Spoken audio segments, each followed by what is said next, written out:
আগে একটা ইমেজ আমরা নিয়ে আসছে,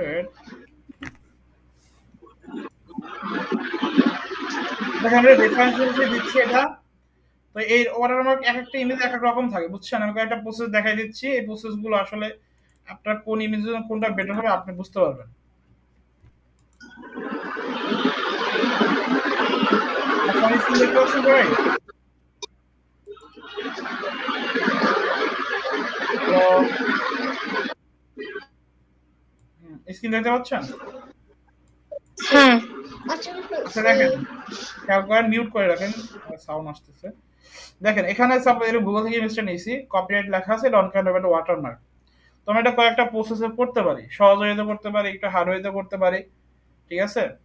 তো আমরা ফার্স্ট একটা ওয়ে অ্যাপ্লাই করার চেষ্টা করব। সেটা হলো, আমরা সাপোজ এই ইমেজটা আছে, আমরা এখানে যেটা করব, এটা আমরা এখান থেকে দেখেন অ্যাডজাস্টমেন্ট থেকে আমরা এখান থেকে লেয়ার অ্যাডজাস্টমেন্ট থেকে লেভেলটা নিয়ে আসবো, দেখতে পাচ্ছেন লেভেল? হুম, লেভেল আর কার্ভ, লেভেলটা নিয়ে আসবো।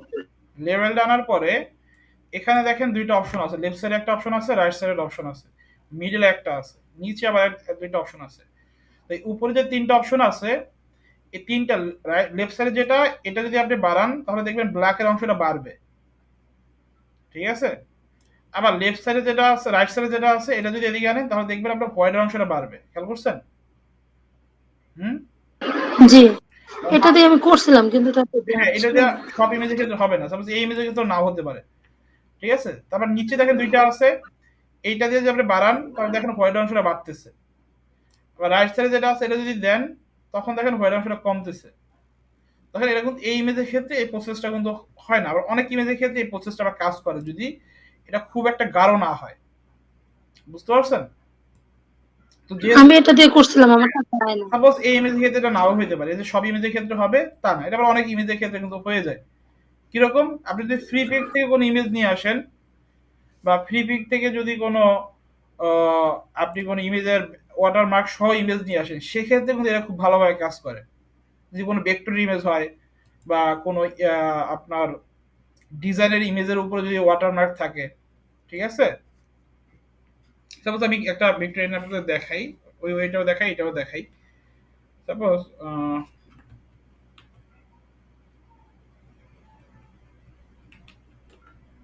ইমেজটা নিয়ে আসতেছি, সার্চ করে আসতেছে।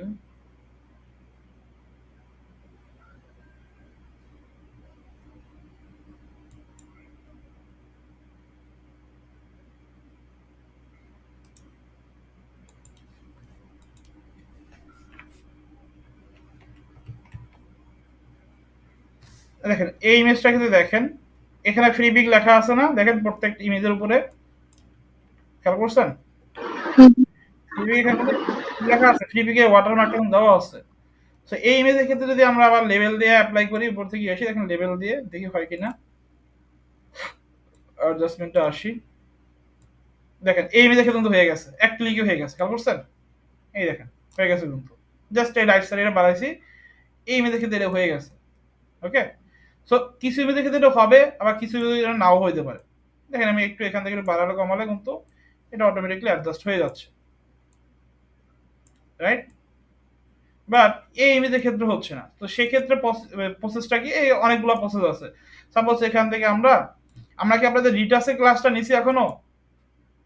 হুম, না, রিটাস না, দেখাইছিলাম, না ভাইয়া। গ্লামার রিটাস, গ্লামার রিটাস দেখানো হয় না এখনো? না, না। আচ্ছা, আমরা তখন নেক্সট ক্লাসটা রিটার্সের উপর নিব, ঠিক আছে? আমি এখন একটু দেখাই দিচ্ছি।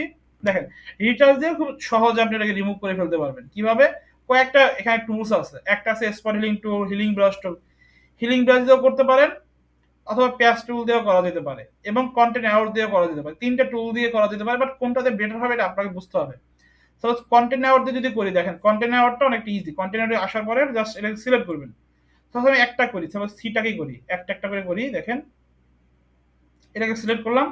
সিলেক্ট করার পর আমি ইমেজের লেয়ার আসবো, অবশ্যই ইমেজের লেয়ারে থাকতে হবে, ঠিক আছে? আমি উপরে লেয়ার ডিলিট করে দিই। ইমেজের লেয়ার সিলেক্ট থাকা অবস্থায় দেখেন, ইমেজের লেয়ারে সিলেক্ট থাকা অবস্থায় আপনাকে যেটা করতে হবে, এটা এই সিলেক্ট করে ইমেজের লেয়ার সিলেক্ট থাকা অবস্থায় আপনাকে এডিটে যেতে হবে। এডিটে গিয়ে এখান থেকে এই কন্টেনার ফিল নামের একটা অপশন আছে, এখান থেকেও করতে পারেন, অথবা ফিল একটা অপশন আছে, এখান থেকে করতে পারেন, একই কাজ। আমি ফিলে যাই, ফিলে যাওয়ার পরে এখানে কন্টেনার সিলেক্ট থাকবে, এখানে অপোজিটে 100%, এখানে ওকে, ওকে দিলে অটোমেটিকলি এটা রিমুভ হয়ে যাবে। দেখেন রিমুভ হয়ে গেছে, বাট এখানে ছোট একটা চলে আসছে। ছোট কোনটা আসছে বলেন তো?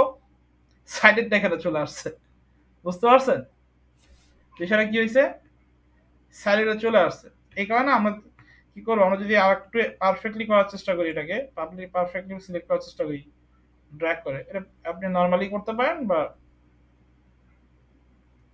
এইভাবে যদি করার চেষ্টা করি, একবার না হলে আমরা দুইবারে করবো, সমস্যা নেই। দেখেন প্রসেসগুলো জানা আমার মেইন ইম্পর্টেন্ট, দেন আপনি পরবর্তীতে করতে পারবেন আপনার মতো করে। এই দেখেন এক ক্লিকে কিন্তু এবার হয়ে গেছে, খেয়াল করছেন? আমি যে সিলেক্ট সিলেক্ট করছি, সিলেক্ট থাকা অবস্থায়, ইমেজে সিলেক্ট থাকা অবস্থায় এডিট থেকে ফিল, ফিলে গিয়ে জাস্ট ওকে, এই দেখেন আমার কিন্তু সিলে ম্যানেজ হয়ে গেছে। সিলেক্ট করছে। জি, হ্যাঁ ল্যাসো টুল করতে পারেন। ল্যাসো টুল হ্যাঁ ল্যাসো টুল করতে পারেন, এটা আমি কন্টেনার টুল দিয়ে করছি, ল্যাসো টুলের মতোই কাজ করে। আপনি ল্যাসো টুল দিয়েও করতে পারেন, কোনো সমস্যা নেই। আপনি চাইলে এখানে এটাকে র্যাপটিঙ্গুলার দিয়ে করতে পারেন।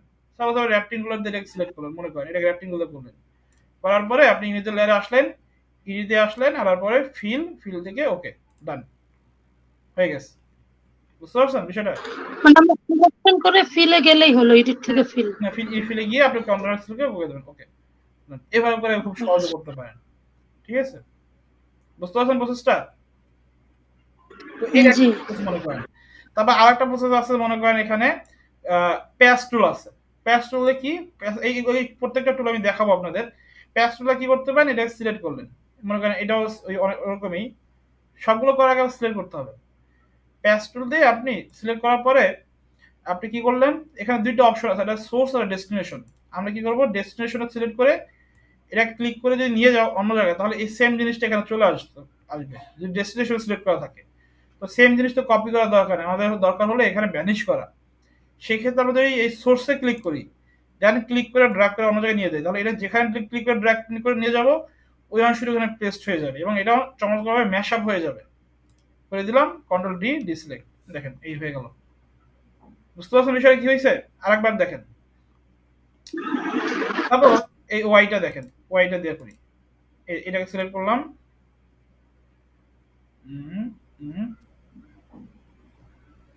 এই মনে করেন আমি র্যান্ডম সিলেক্ট করলাম। সিলেক্ট করার পরে এখন আমি এই সোর্সে আসি, কোন টুলে আসি বলুন তো? পেজ টুলে আসি। সোর্সে থাকা অবস্থায় ক্লিক করে ড্র্যাগ করে নিয়ে লেফট সাইডে নিয়ে যাই, দেখেন কি হচ্ছে, ওই অংশটুকু এখানে চলে আসবে, ওইটা ভ্যানিশ হয়ে যাবে।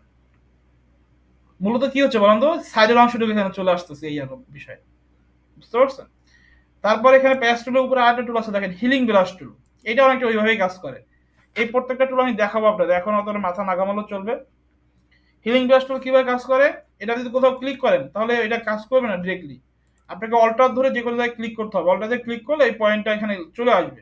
তাহলে অল্টার ধরে আমি এখানে ক্লিক করলাম, মনে করেন এই সাইড এখানে ক্লিক করলাম, ঠিক আছে? এখানে আমি ক্লিক করলাম অল্টার ধরে, তো আমার এই মাউসের পয়েন্টার এটা চলে আসছে। এরপর যদি আমি এখানে যে কোনো জায়গায় ক্লিক করে ড্র্যাগ করি, তাহলে ওই প্লাস আইকন অনুযায়ী দেখেন এটা কিন্তু এখানে টেস্ট হবে। এই দেখেন, এই দেখেন, বুঝতে পারছেন বিষয়টা কি হয়েছে? অলমোস্ট ভ্যানিশ হয়ে গেছে। বিষয়টা হলো এইটা, অল্টার ধরে একটা পয়েন্ট দেখা যাবে, অল্টার ধরে আমি এটা দেখা দিলাম, তখন মাউসের সাথে চলে আসলো। এরপর আমি যেখানে ক্লিক করে ড্র্যাগ করবো, ওখানে দেখেন প্লাস আইকন আছে, ক্লিক করে যেভাবে ড্র্যাগ করতেছে ওটাও আপ ডাউন করতেছে, এটাও মনে হয় ব্যানিশ হয়ে যাচ্ছে, দেখেন এই যে ব্যানিশ হয়ে গেছে, শেষ। প্লাসের জায়গায় এখানে হ্যাঁ, ওই নিয়ে আমি আসতেছে। অল্টার ধরে আপনাকে প্লেসটা দেখাই দিতে হবে। সাপোজ আপনি অল্টার ধরে কি করলেন, অল্টার ধরে মনে করেন এখানকার পয়েন্ট দেখাই দিলেন, এখানে অল্টার ধরে ক্লিক করলাম, এখানে পয়েন্টটা হয়ে গেল। এরপর নর্মালি আপনি যেখানে ক্লিক করে ড্র্যাগ করবেন ওইটা এখানে চলে আসবে, দেখেন ওই অংশ এখানে চলে আসতেছে।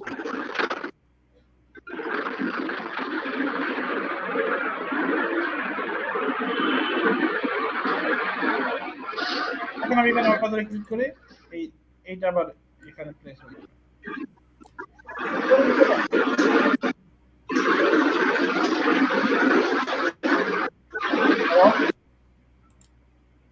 জি ভাই, বুঝছি। তো রিমুভ করার কয়েকটা প্রসেস আমি দেখালাম আপনাদের। তো নেক্সট ক্লাসে আমরা হলো এই যে ইস্যুর উপর ক্লাস করব, ঠিক আছে? এই যে হেলিং ব্রাশ টুল, প্যাচ টুল, কন্টেনার টুল, রেড আই টুল এক্সাম্পল সহ আমি আপনাদের দেখানোর চেষ্টা করব। ওকে, এবং আমরা গ্লামার রিটাচটা এখানে শেখার চেষ্টা করব। গ্লামার রিটাচ কোনটা? গ্লামার রিটাচ বলতে যেটা বুঝি আমরা যে কোনো ইমেজের কোনো গ্লামার যদি নিয়ে আসতে চাই কোনো ভাঙাচোরা একটা ইমেজ থেকে বা ব্রোন স্পট থাকা ইমেজ থেকে, ওই বিষয়গুলো দেখানোর চেষ্টা করব। ঠিক আছে, আর কোনো কোশ্চেন কোনো বিষয়ে? হ্যালো,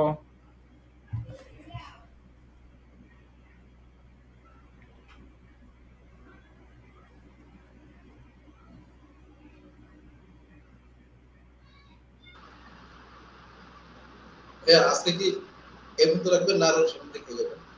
আমি চাচ্ছিলাম আপনাদের আজকে প্রবলেমগুলো সলভ করে শেষ করে দেওয়ার জন্য ক্লাস, যেহেতু আমাদের আজকে অনেকদিন পরে ক্লাস। সো আর আপনারা ওটা কাজে রানিং হন, তারপর নেক্সট ক্লাস থেকে আমরা একদম পুরোদমে আগাবো আর কি। ঠিক আছে, আর আপনাদের পোর্টফোলিওগুলো তো দেখলাম, তো পোর্টফোলিওটা আপডেট করেন। সো এখন যদি আপনাদের আর কোনো জিজ্ঞাসা না থাকে তাহলে আমরা ক্লাসটা শেষ করে দেবো। আমরা নেক্সট ক্লাস থেকে ফুল দমে ক্লাস শুরু করে দেবো। ঠিক আছে, আমাদের ফটোশপের ক্লাস যেখান থেকে শেষ হয়েছে পেন টুলের ওখান থেকে শুরু করবো আবার। তো আপনাদের কারো কোনো জিজ্ঞাসা আছে বা কোনো কিছু যদি জানা থাকে সেক্ষেত্রে, বা কোনো প্রবলেম থাকলে বলতে পারেন। আচ্ছা ভাই, সেটা হচ্ছে কি যে আমরা যেমন বিজনেস কার্ড বা মানে কিছু কিছু ডিজাইন আছে হুম ফটোশপ দিয়ে করি এবং সেম ডিজাইন আবার ইলাস্ট্রেটর দিয়ে করা হয়। হুম। এখন আসলে এই দুইটার যে অ্যাডভান্টেজটা কি আর কি? বা অ্যাডভান্টেজ কিছু, ডিজাইনের অ্যাডভান্টেজ। অ্যাডভান্টেজ কিছু না, আবার অনেক কিছু। কিরকম? মনে করেন আপনি যদি ক্লায়েন্ট বলে দেয়, কোনো ক্লায়েন্টই আসলে ওইভাবে স্পেসিফিক বলে না, বুঝতে পারছেন, যে আমার ইলিস্ট্রেটর লাগবে বা ফটোশপই লাগবে। বাট কিছু কিছু ক্লায়েন্ট থাকে তারা বলে দেয় যে আমার ফটোশপ ফাইল লাগবে বা ইলিস্ট্রেটর লাগবে। ওই ক্ষেত্রে অ্যাডভান্টেজ হলো যে ক্লায়েন্ট আমাদের বলছে ফটোশপে লাগবে, এখানে ফটোশপে করতেছে। ঠিক আছে, মূলত প্রিন্ট আইটেমের যে ডিজাইনগুলো এগুলো আমরা ইলাস্ট্রেটরে করি। ইলাস্ট্রেটর বেস্ট, খুব সহজে অল্প সময় বেস্ট আউটকাম হবে। আর ইমেজের যে কাজগুলো, suppose billboard design, poster design, book cover design, image ম্যানিপুলেশনের কাজ, এই কাজগুলো ফটোশপে করি। তো আমাদের প্রফেশনালি কাজ করতে গেলে দেখা যায় ফটোশপ ইলাস্ট্রেটর দুইটাই লাগে। ইলাস্ট্রেটরে ডিজাইন করলেন, মনে করেন ব্যানার ডিজাইন করবো, ওখানে ইমেজ ইউজ করতে হবে। ওই ইমেজটা এডিট হয়তো আবার ফটোশপে করে নিয়ে ওখানে বসাতে হবে, বুঝতে পারছেন? আবার একটা ইমেজের কিছু অংশ বাদ দিতে হবে, একটা ইমেজের সাথে একটা ইমেজ অ্যাড করতে হবে। ইমেজের কাজগুলো আমরা ফটোশপ থেকে করে নিয়ে ইলাস্ট্রেটর ইউজ করি। আবার দেখা গেলো ইলাস্ট্রেটর কোনো কাজ আমরা করলাম, ওইটার আবার কালার কালেকশনের জন্য বা কিছু, তখন আবার ফটোশপে এডিট করতে হয়। তো দুটা মিক্স করে আসলে প্রিন্ট আইটেমের কাজগুলো মূলত আমরা ইলাস্ট্রেটর করে থাকি। আর যেগুলো ইমেজের কাজ, ম্যানিপুলেশনের কাজ অথবা আপনার ডিজিটাল মিডিয়ার কাজ, ওই কাজগুলো আমাদের ফটোশপে করতে হয়। তো স্পেসিফিক বিষয় এরকম না যে আপনাকে ফটোশপই করতে হবে বা ইলাস্ট্রেটই করতে হবে আমাদের, এরকম না। আপনি অ্যাজ এ কমফোর্টেবল হিসাবে যেটা বেছে নেন আর কি। ঠিক আছে, আপনি যদি ইলাস্ট্রেট ফটোশপে ভালো করতে পারেন, ভাইয়া business card. Corel draw use করছেন কখনো? জি, করেল ড্র, বুঝতে পারি নাই, করেল ড্র। কথা বুঝতে পারিনি, একটু জোরে বলেন। হ্যাঁ, করেল ড্র ইউজ করছেন কখনো? করেল ড্র কোরাল ড্র যে, ডিজাইনের? হ্যাঁ হ্যাঁ না না, ওটা ইউজ করা হয় নাই, যে, ওটাও ডিজাইনের সফটওয়্যার। যে হ্যাঁ ভাই এটা কোরাল ড্রটা যে মানে ইপিএস বা এআই এই টাইপসের ইলাস্ট্রেটরের মতো মেবি, এটা আমি দেখছি বাট ইউজ করা হয় নাই। ওটা অনেকটা আমার ইলাস্ট্রেটরের মতো নাকি? ইউজ করছেন আপনারা কেউ? জি জি জি। যে আমি অনেক ভাইয়া আগে শুনছি জাস্ট ইলাস্ট্রেটের মতো আর কি, এই ইলাস্ট্রেটরের মধ্যে ইউটিউবে তো দেখছি ভাইয়া টুলস জাস্ট। গুলো একটু আলাদা। টুলস আলাদা, ওই পেন টুল আচ্ছা, ওইগুলো থাকে আর কি। হ্যাঁ, মানে বাইরে দেশে অনেক ইউজ করতেছে। রেজ ভাই, হ্যাঁ ভাই। এবার মেইন যে প্রশ্ন সেটা হচ্ছে কি ওই যে অনেকে ক্যানভা দিয়ে ডিজাইন করে। হ্যাঁ, এখন ক্যানভা দিয়ে ক্যানভা বা ক্যানভা প্রো দিয়ে ডিজাইন করে ওটা কি ওই যে বিহান্স আপলোড করা কি ঠিক হবে? না না, না আপলোড করলে বেটার, ওটা ক্লায়েন্টের জন্য ঠিক আছে, শর্ট টাইম প্রজেক্ট হিসাবে। ক্যানভা জানেন, ক্যানভা নিয়ে রিসার্চ করেন, ক্যানভা কাজ করেন। আমি ক্যানভা একটা মজার বিষয় আপনাকে শেয়ার করি। লাস্ট ঈদের কিছু প্রজেক্ট, বুঝছেন, এক ক্লায়েন্টের জন্য জি করতেছি, মাল্টিনেশনাল কোম্পানি, ওদের দেশে দেশে বাইরে কোম্পানি আছে। তো বাংলাদেশে যে ভেন্ডর ওনার সাথে কাজ করি, তো ওনার কথা, উনি হলো দুইটা কোম্পানি সোশ্যাল মিডিয়া ডিজাইন, বুঝতে মোটামুটি ভালো পেমেন্টই করে। তো আমার 6টা ডিজাইন করতে দিছে, 4টা তারা সিলেক্ট করবে, আমি 6টা করে দিছি, একবার পছন্দ করে না, আবার দিছি পছন্দ করে না। তারপর লাস্টে আমাকে বলতেছে, আবার ঈদের আগের দিন আমার বলতেছে যে ভাই ডিজাইন তো পছন্দ হয় না, আমাকে আবার করে দিতে হবে আপনাকে। আমার মাথা তো গেছে গরম হইয়া, ঈদের আগের দিন কি ডিজাইন করে দিব। আমাদের ডিজাইন ঈদের দুই একদিন আগে আমি শেষ করে দিয়েছি, ডিজাইনারদেরও আমি ওদের বোনাস দিয়ে মানে ছুটি দিয়ে দিচ্ছি, মানে ছুটি বলতে ওদের কাজটা সব। এখন ডিজাইন পছন্দ, আমার কথা হলো পছন্দ হইলে তো নিতে হবে, না আমার নিতে হবে। এখন পছন্দ হয় না, এখন ওই বছর পছন্দ হয় না, তখন কি করলাম, ইসে ঢুকলাম, ক্যানভাতে ঢুকলাম। ক্যানভাতে পুরো ওই যে টিমের কিছু আছে, টিম প্রো আছে, মানে ক্যানভা প্রো আর কি, ওটা আইডি হয়তো অ্যাড করা ছিল। যাই হোক, করা প্রজেক্ট নামালাম, 4টা প্রজেক্ট নামাইছি, নামাইয়া জাস্ট ওদের লোগো অ্যাড করে দিচ্ছি উইদিন 5 or 10 মিনিট। ঠিক আছে, করে পাঠিয়ে দিচ্ছি। ভাই এই সবগুলো প্রজেক্ট ক্লায়েন্ট পছন্দ করছে, বুঝছেন খাইনি। এর আগে মনে করেন কাস্টমাইজ করে ওদের ডিজাইনের কনসেপ্ট থেকে শুরু করে ওদের প্রোডাক্ট দিয়ে, ঠিক আছে, প্রোডাক্টের সাথে ম্যাচিং করে অনেক ডিজাইন করছি, প্রায় 10টার মধ্যে দুইবার, একটা 4টা দিয়েছি, একটা 10টা ডিজাইন পছন্দ হয় না।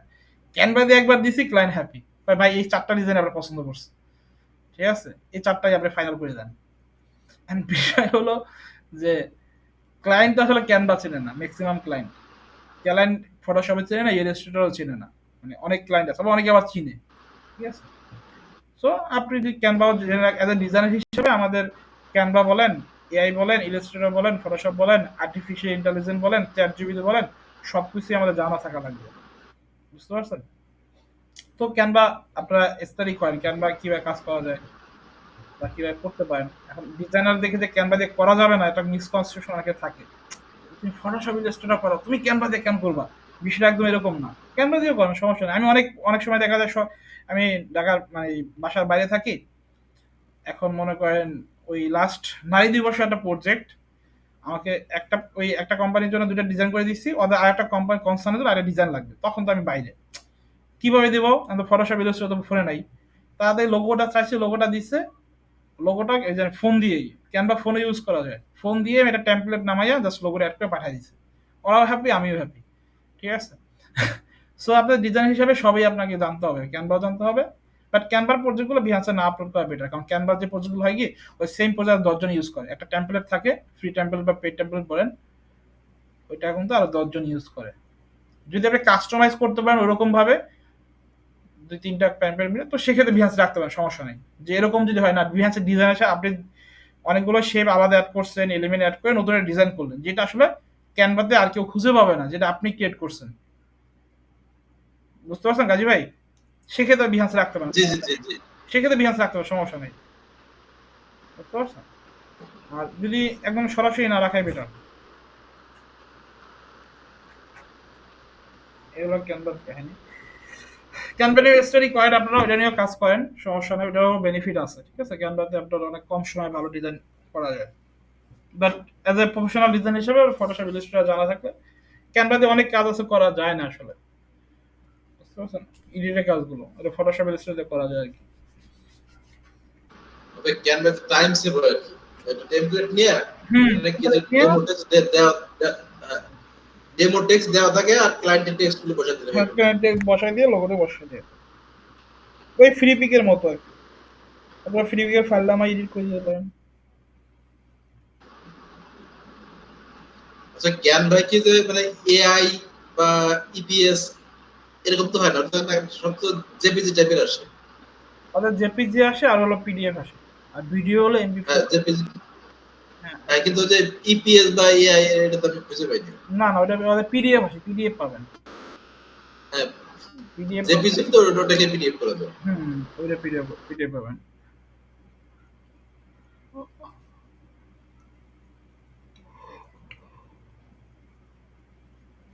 এই হলো বিষয় আর কি। আর কোনো কোশ্চেন কোনো বিষয়ে?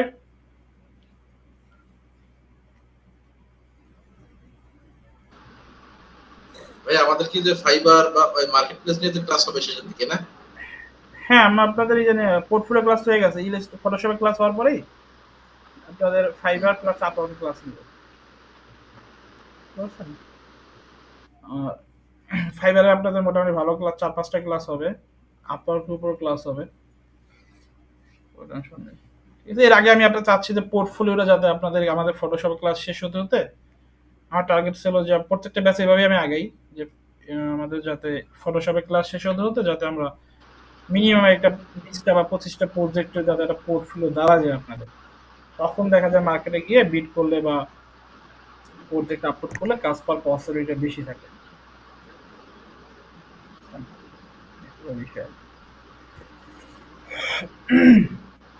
ওকে, তাহলে আমি রেকর্ডিং তো অন ছিল মেবি।